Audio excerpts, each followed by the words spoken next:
Hi scholars, it's Mrs. Drake and I'm glad that you're here with me. Today I'm going to talk to you about biodiversity as part of our ongoing ecology unit. First, we'll do a little review and get you to start thinking about the topic of biodiversity. And I wanted to show you a picture. It's a picture of an ecosystem, and before I show you the picture, I want you to read over these questions with me and think about this as you're looking at the picture. So, how would you describe this ecosystem? Now, we've talked about this in class already, so you know there's different types. And then, how many different types of species do you see in this image? How do these organisms interact with each other and with their environment? And what natural resources can you spot? Okay, so keep those 4 questions in mind. And now I'm going to show you this picture. Okay, so take a moment. The questions are, how would you describe this ecosystem? How many different types of species or organisms do you see? How do these organisms interact with each other and the environment? And what natural resources you can find. So if you answered this is an aquatic ecosystem, then you're right. I would describe this as a marine. More specifically, it's the Gulf. So we actually, if you wanted to really break it down, there's 2 different ecosystems here. There's the underwater one and then the one above the water, but together they also make an ecosystem, because they do interact together. And now if you look at this picture, there's all kinds of different organisms. There's the pelicans in the sky. There is a turtle. I don't know if you guys see the turtle coming on shore. There are some trees, some brush in the background, some kelp that's coming through. There's some other blackbirds. There's some little tiny, a school of fish swimming around, and then a bigger fish underneath that. There's a big pink fish. There's a turtle swimming in there.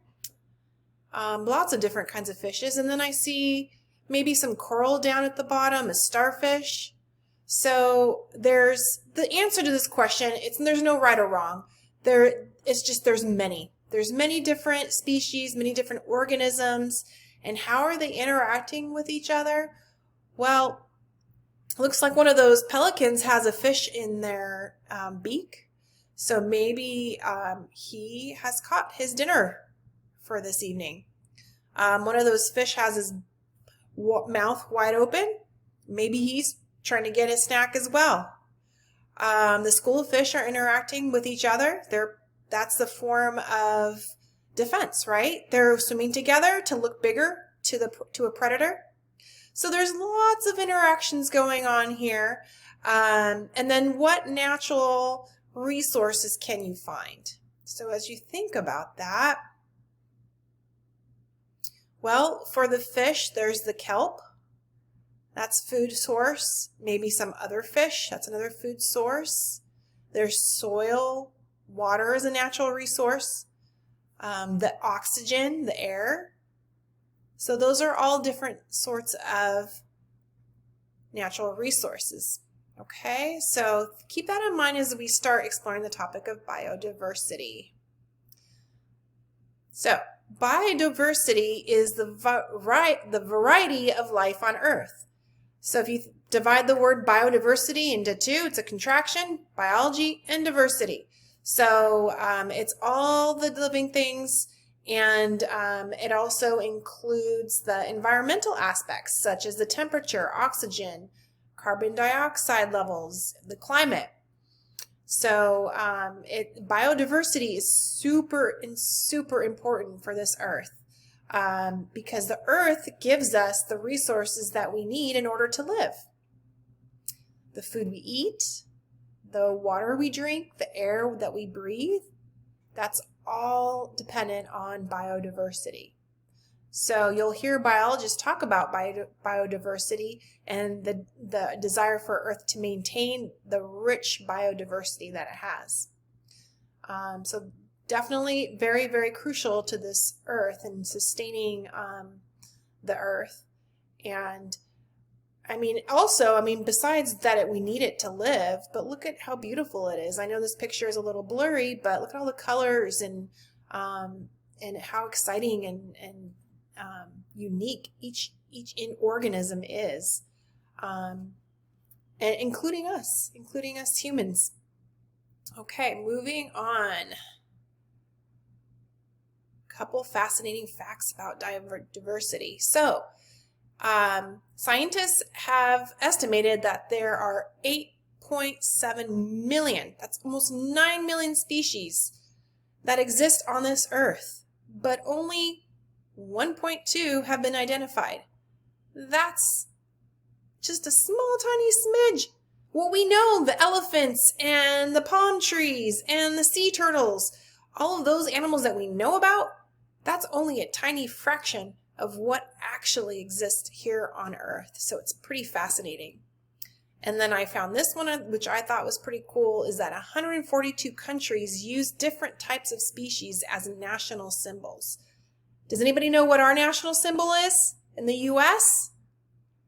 It's the bald eagle, in case you're wondering. All right, moving on.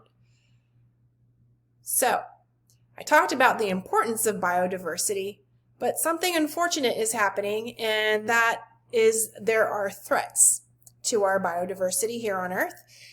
And there are different causes, and I have them listed here. So deforestation. So I know we've talked about and we've heard about the rainforest and how important it is, and that there's a lot of cutting down of trees in the rainforest and other parts of the world too. It's not just the rainforest. Poaching and hunting, and that is, overfishing, fishing without a license specifically.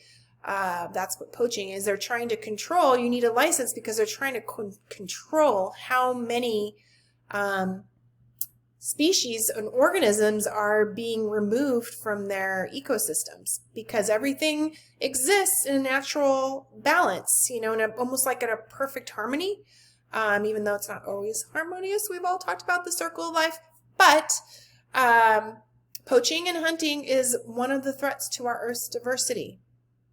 Pollution, cities and cars, and us, the humans, destroying natural habitats for so many organisms to build homes and businesses, and then also invasive species. So invasive species is something that we're going to talk about during the next lesson in greater detail, but just to review, or to give you just to pre-teach a little bit of this on this topic of invasive species. So an invasive species is an organism that is not indigenous or native to a particular area. So it's not supposed to be there. It's not naturally there. Invasive species can cause great economic and environmental harm to the new area. So we'll talk about that more later, but I hope you guys all have a great day, and I will see you tomorrow. Bye-bye.